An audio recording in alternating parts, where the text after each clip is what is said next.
एक छोटा सा लड़का जो बचपन से अस्थमा जैसी बीमारी से लड़ रहा था, जिसने सपना देखा था डॉक्टर बनकर लोगों की जान बचाने का। लेकिन एक दिन उसने गन उठाई और वो बन गया दुनिया के सबसे बड़े रेवोल्यूशन का चेहरा। ये कहानी है चे गवारा की।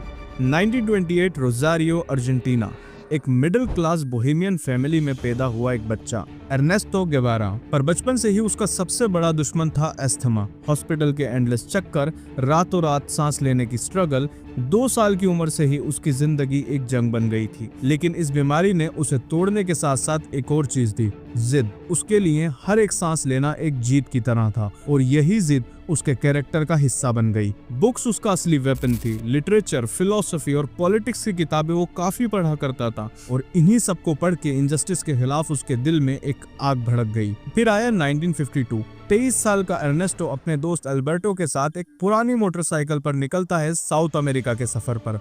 सफर जो शुरू हुआ एडवेंचर के लिए, पर खत्म हुआ एक ऐसी सोच के साथ जिसने उसकी जिंदगी हमेशा के लिए बदल दी। उसने देखा कॉपर माइंस के जो मजदूर हैं, जो जमीन के नीचे अपनी जान दे देते हैं और ऊपर उन्हीं की फैमिलीज भूख से तड़पती रहती हैं। उसने देखा इनका सिविलाइजेशन के लोग, जिनकी जिंदगी सिर्फ गरीबी और ऑपरेशन का एक सिलसिला बनी हुई थी। और एक दिन उसने देखा एक बूढ़ी औरत को जो कि अस्थमा की पेशेंट भी थी, बिल्कुल एस्टेनो की तरह। लेकिन उसके पास इस बीमारी से लड़ने के लिए ना तो अच्छी दवाइयाँ थी, ना कोई फैसिलिटीज। उस पल अर्नेस्टो को समझ आया कि डॉक्टर बनकर मैं सिर्फ दवाई ही दे सकता हूँ, लेकिन असली बीमारी तो ये सिस्टम है जो गरीबों को तोड़ता है, उनको जुल्म के नीचे दबा देता है। और इसी सफर में एक लड़के को जो डॉक्टर बनना चाहता था, उसे बना दिया एक रेवोल्यूशनरी। लेकिन ये सब तो सिर्फ शुरुआत थी। असली कहानी शुरू होती है क्यूबा से।